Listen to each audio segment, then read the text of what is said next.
গুলি খাইছে একটা।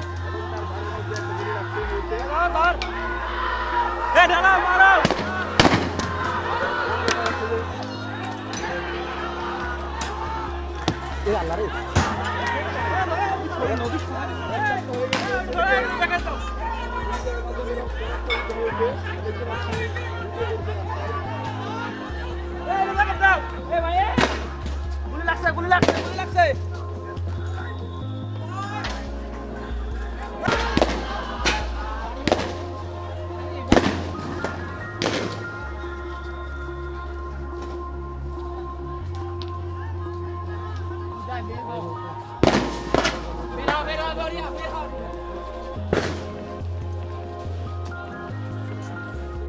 আমরা যারা 2024 সাল সার্ভাইভ করে গেছি, এই ভিডিও ক্লিপের স্মৃতি নিশ্চয়ই আমাদের মস্তিষ্ক থেকে কখনোই বের হবে না। কারণ এই মৃত্যু গণমানুষের চাহিদা এবং কর্তব্যের ছবিকে চোখের সামনে একদম পরিষ্কার করে দিয়েছিল। মানুষ তৎক্ষণাৎ টের পেয়েছিল এখন একটাই পথ, মাতৃভূমি না হয় মৃত্যু। গুলির সামনে, ক্যামেরার সামনে, ইতিহাসের সামনে যে তরুণ প্রকাশ্যে বুক পেতে দাঁড়িয়েছিলেন তার নাম আবু সাঈদ। তার শহীদি আত্মত্যাগ বাংলাদেশের ইতিহাসে একটা অন্যতম দৃষ্টান্ত। কিন্তু এমন প্রশ্ন কেন উঠল যে আবু সাঈদ প্রকাশ্যে নিজের জীবন বলিদান দিলেন, কিন্তু যারা তার আন্দোলনের উত্তরাধিকার দাবি করে বসল তাদের রাজনীতি কতটা প্রকাশ্যে?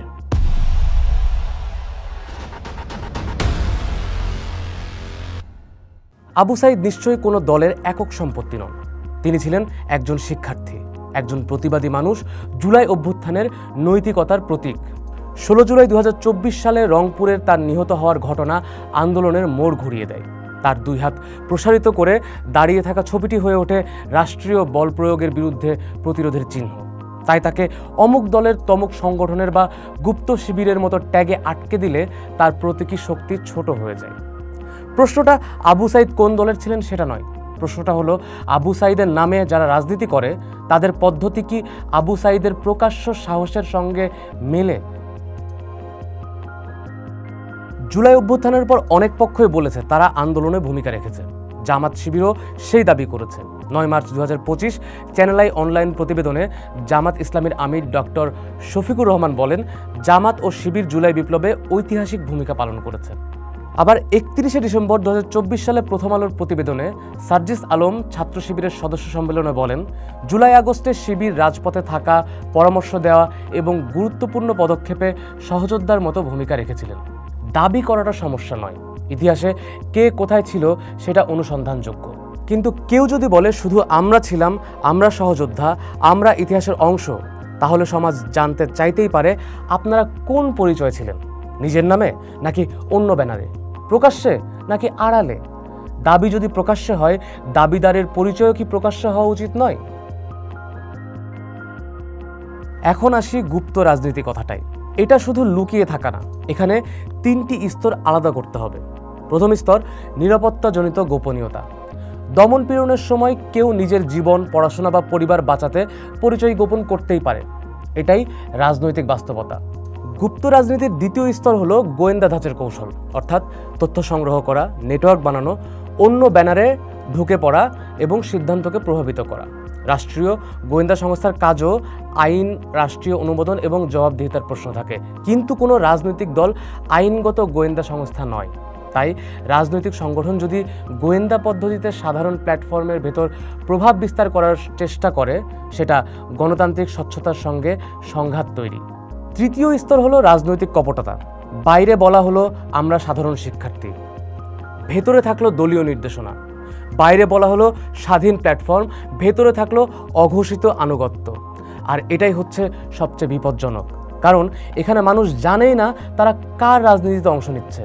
তাই প্রশ্ন শুধু শিবির লুকায় কি না এইটা না, প্রশ্ন হইল রাজনীতি কি প্রকাশ্য সমর্থন দিয়ে হবে নাকি ছদ্ম পরিচয়ে প্রভাব বিস্তার করে হবে?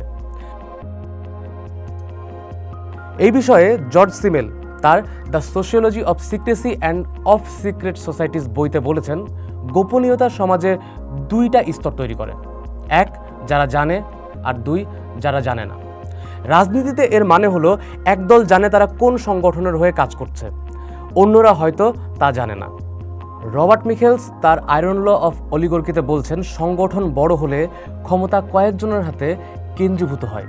গুপ্ত বা অস্বচ্ছ সংগঠনে এই ঝুঁকি আরও বাড়ে, কারণ সিদ্ধান্ত কে নেয়, দায় কার, এই বিষয়গুলো দেখা যায় না। গ্রামসির হেজিমনি ধারণা দিয়ে দেখলে রাজনীতি শুধু সংসদে নয়, ক্যাম্পাস, নাগরিক প্ল্যাটফর্ম, সংস্কৃতি ও সামাজিক আন্দোলনের ভেতরেও প্রভাব বিস্তার করে। গুপ্ত রাজনীতি সেই প্রভাবকে অদৃশ্য করে দেয়। হেবারমাসের পাবলিক স্ফিয়ার এবং জন রলসের পাবলিক রিজন আমাদের মনে করিয়ে দেয়, গণতন্ত্রের রাজনৈতিক যুক্তি, পরিচয় ও দায়বদ্ধতা জনতার সামনে থাকতে হয়।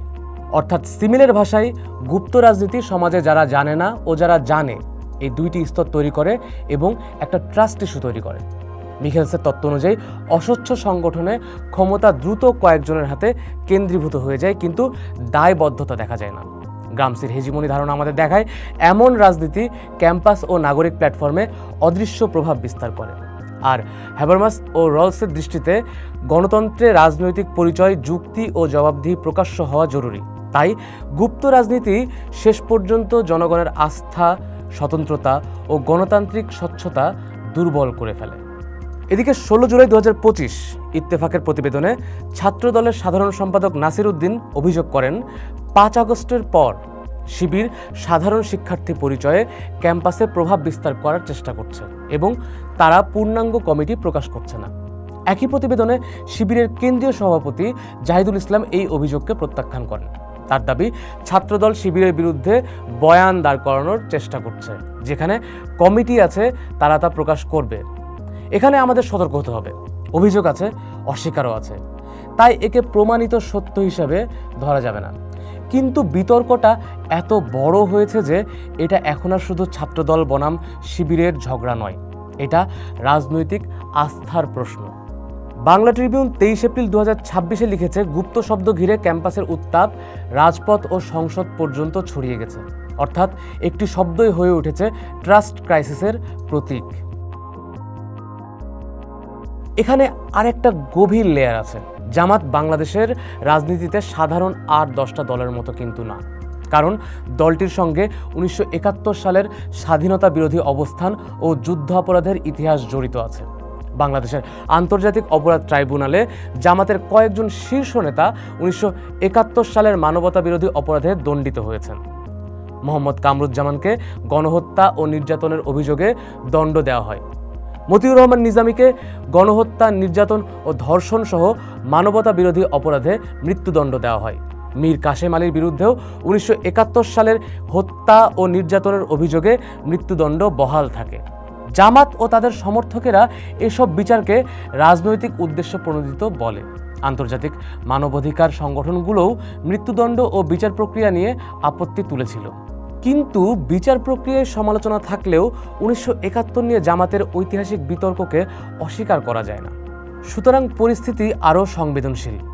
যে সংগঠনের ওপর স্বাধীনতা বিরোধী ইতিহাসের দায় আছে, তারা যদি নতুন প্রজন্মের গণ আন্দোলনের নৈতিক মালিকানা দাবি করে বসে, তাহলে তো তাদের পরিচয় ও অবস্থান আরও স্বচ্ছ হওয়া দরকার। জামাতে ইসলামী 2020 সালের ইংরেজি সংবিধানে গণতান্ত্রিক কৌশলে ন্যায় ও সমতার ভিত্তিতে সমাজ প্রতিষ্ঠার কথা বলা হয়েছে। সেখানে এমন কোনো কৌশল না নেওয়ার কথাও আছে যা সততা ও আমানতদারির বিরুদ্ধে যায় বা অশান্তি তৈরি করে। ছাত্র শিবিরের অফিসিয়াল সংবিধানেও বলা আছে, সংগঠনের সব কর্মতৎপরতা সংবিধানের ভিত্তিতেই পরিচালিত হয়। তাহলে প্রশ্ন হলো, পরিচয় গোপন রেখে অন্য ব্যানারে প্রভাব বিস্তার যদি ঘটেই থাকে, সেটা কি তাদের সংবিধান সম্মত, নাকি মাঠ পর্যায়ের কোনো অঘোষিত কৌশল? আর যদি কৌশল হয়, তাহলে তার জবাবদিহিতা কোথায়? কারণ রাজনীতিতে শুধু উদ্দেশ্য পবিত্র হলেই হয় না, পদ্ধতিও নৈতিক হতে হয়। গুপ্ত রাজনীতির সবথেকে বড় ক্ষতি হলো এটা বিশ্বাসকে নষ্ট করে দেয়। কোনো বিশ্ববিদ্যালয়ে একদল শিক্ষার্থী যদি সাধারণ শিক্ষার্থীর ব্যানারে কোনো দাবি তুলে, মানুষ সঙ্গে সঙ্গে সেই দাবিকে সন্দেহ করতে শুরু করে। তারা কি সত্যি সাধারণ শিক্ষার্থী, নাকি কোনো সংগঠনের অঘোষিত ফ্রন্ট? এই সন্দেহ শুধু শিবির বা ছাত্রদলকে ক্ষতি করে না, সত্যিকারের সাধারণ শিক্ষার্থীকেও দুর্বল করে ফেলে। কেউ নিরাপদ ক্যাম্পাস চাইলে প্রশ্ন উঠবে, এই আন্দোলন আসলে কার এজেন্ডা? কেউ হল রাজনীতি বন্ধ করতে চাইলেই সন্দেহ উঠবে, এইটা কোন পার্টির নির্দেশে হচ্ছে? এভাবেই রাজনীতিতে যুক্তির ভাষা হারিয়ে ষড়যন্ত্রের ভাষা ঢুকে পড়ে। প্রথম আলোর 22 এপ্রিল 2026-এর প্রতিবেদনে রাজশাহী বিশ্ববিদ্যালয়ে গুপ্ত রাজনীতি নিষিদ্ধ চাই দেয়াল লিখনের কথা আসে। একই সময়ে চট্টগ্রাম সরকারি সিটি কলেজের ছাত্র শব্দ মুছে গুপ্ত লেখা নিয়ে সংঘর্ষের কথাও প্রকাশিত হয়। অর্থাৎ গুপ্ত রাজনীতির অভিযোগ নিজেই সংঘাতের ভাষা তৈরি করছে। এখানে একটা ভারসাম্য জরুরি। কেউ জামাত বা শিবির করলেই তাকে মারার অধিকার কারো নেই। কারো রাজনৈতিক পরিচয়ের কারণে তার মানবাধিকার বাতিল হয় না। রাজনৈতিক নিরাপত্তা সবার অধিকার, কিন্তু মানবাধিকার নিশ্চিত করা মানে 1971-এর স্মৃতি ভুলে যাওয়া না। কাউকে হত্যা করা যাবে না, এটা যেমন সত্য, তেমনি স্বাধীনতা বিরোধী ইতিহাসের জবাবদিহি চাওয়াটাও সত্য। তাই নিরাপত্তা যুক্তি থাকলে প্রকাশ্য রাজনীতিতে আসার রোডম্যাপও থাকতে হবে। গোপনীয়তা যদি আত্মরক্ষা হয়, নিরাপত্তা বাড়লে তা কমার কথা। কিন্তু যদি সেটাই স্থায়ী রাজনৈতিক পদ্ধতি হয়, তাহলে আস্থার সংকট তৈরি হবে। আবু সাঈদ আমাদের সামনে প্রকাশ্যে দাঁড়িয়েছিলেন। সামনে ভবিষ্যতে তার নামে যারা দাঁড়াবে তাদেরও প্রকাশ্যেই দাঁড়াতে হবে, এবং যারা দাঁড়াবেন তাদেরকে আমাদের প্রশ্ন করতে হবে। আমাদের প্রশ্ন করতে হবে, আপনার সংগঠন কোনটা? আপনার নেতৃত্বে কারা আছে? সিদ্ধান্ত কে নেয়? ব্যানার আর বাস্তব আনুগত্য কি একই? ভুল হলে দায় কে নেবে? এই প্রশ্নগুলো শুধু জামাত শিবিরের জন্য নয়, বিএনপি, ছাত্রদল, এনসিপি, বাম সংগঠন, নাগরিক প্ল্যাটফর্ম সহ সবাইকেই একই প্রশ্নের সামনে দাঁড়াতে হবে। কারণ গণতন্ত্রে রাজনীতি করার অধিকার সবার আছে, কিন্তু জনতার বিশ্বাস চাইলে পরিচয়ও জনতার সামনে রাখতে হবে। আবু সাঈদ আমাদের সামনে প্রকাশ্য সাহসের নাম, তাই তার নামে রাজনীতি করতে হলে সেই রাজনীতিকেও প্রকাশ্য সাহসেরই হতে হবে। পোস্ট দেখুন, ভাবুন, করুন, থাকুন পোস্টের সাথেই।